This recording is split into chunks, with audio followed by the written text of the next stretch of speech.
Assalamualaikum warahmatullahi wabarakatuh. Perkenalkan, nama saya Muhammad Al-Habi dari Institut Al-Azhar Kota Lubuk Linggau, Prodi Majelis Pendidikan Agama Islam, Fakultas Tarbiyah. Pada kesempatan hari ini saya akan melaksanakan tugas dari dosen saya Agung Subakti, yaitu membuat video presentasi tentang kalimat. Enjoy menonton. Pengertian kalimat. Kalimat memiliki beberapa pengertian yang didefinisikan oleh para pakar. Atas berbagai pengertian antara lain dari Sultan Takbir Ali Syahbana menjelaskan bahwa kalimat adalah kumpulan kata-kata yang terkecil yang mengandung pikiran lengkap.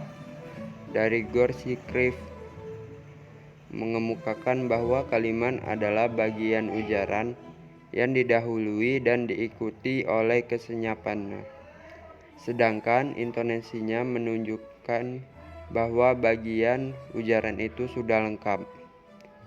Dari Fakhruddin mendefinisikan bahwa kalimat adalah kelompok kata yang mempunyai arti tertentu, terdiri atas subjek dan predikat, dan tidak tergantung pada suatu konstruksi gramatika yang lebih besar.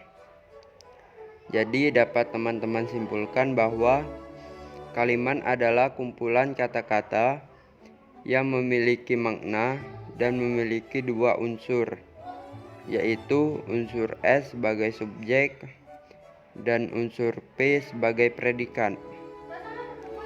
Saya beri contoh: 2 bangunan runtuh rumah. Kue penuh kucing telah. Jumpa tidak. Nenek jatuh sakit. Warga Madura mengungsi kemarin.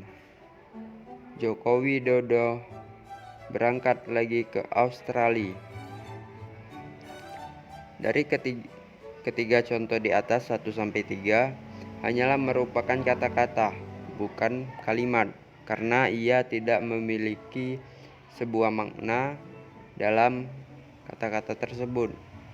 Sedangkan dari 4-6 itu adalah kalimat karena dia memiliki makna dan juga memiliki unsur S dan P.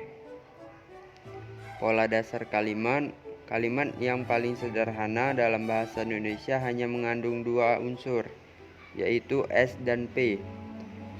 S sebagai subjek dalam kalimat merupakan topik pembicaraan, sedangkan P predikat menerangkan tentang subjek.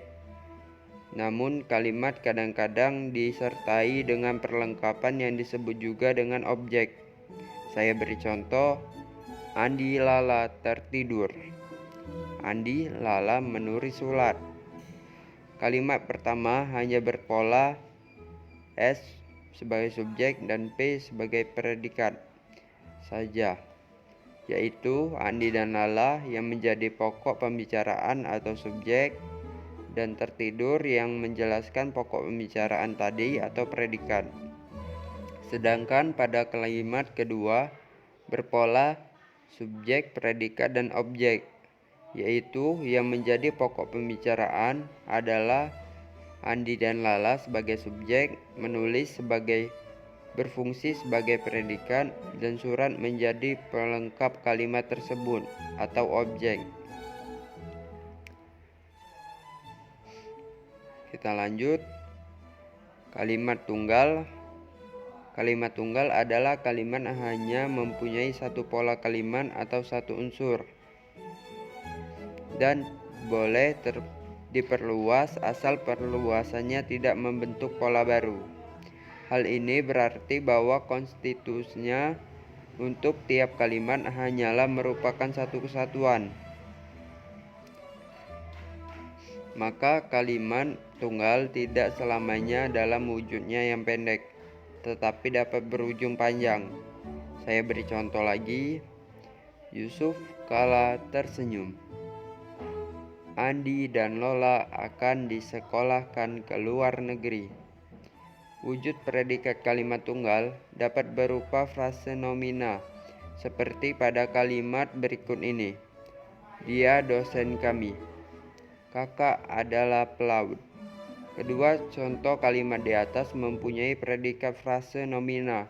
Kalimat yang predikatnya nomina disebut kalimat ekuatif.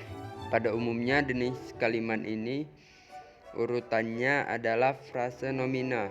Yang pertama adalah subjek, sedangkan frase yang kedua adalah predikat. Kita lanjut ke kalimat majemuk. Kalimat majemuk adalah kalimat yang terdiri atas beberapa klausa bebas. Dalam mengadakan klarifikasi kalimat majemuk, dasarnya yang digunakan adalah melihat antara hubungan pola-pola kalimat yang membentuknya. Apabila kalimat majemuk itu terjadi perluasan salah satu bagiannya, maka sudah jelas pola yang satu lebih rendah kedudukannya dengan pola yang sudah ada. Kita lanjut. Kalimat majemuk memiliki beberapa pecahan, yaitu kalimat majemuk bertingkat. Kalimat majemuk bertingkat adalah kalimat yang berpola tidak sederajat.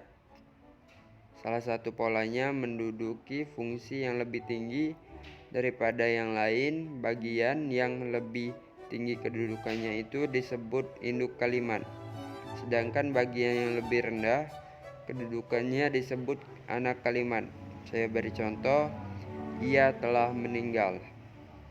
Gadis itu menantikan Pak Ali. Kedua contoh di atas dapat diperluas sehingga terbentuk kalimat majemuk bertingkat, baik perluas subjek, predikat, objek maupun perluas keterangan. Perhatikan contoh. Saya beri contoh. Orang tempat saya minta pertolongan telah meninggal. Ayah seorang pengajar bahasa Indonesia. Selain perluasan kedua gatra di atas, subjek, predikat, objek, dan keterangan, sering pula dijumpai perluasan gatra tambahan. Contoh, Fitri menulis surat.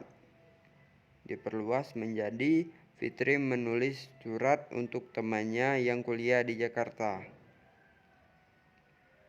Sekian penjelasan dari saya.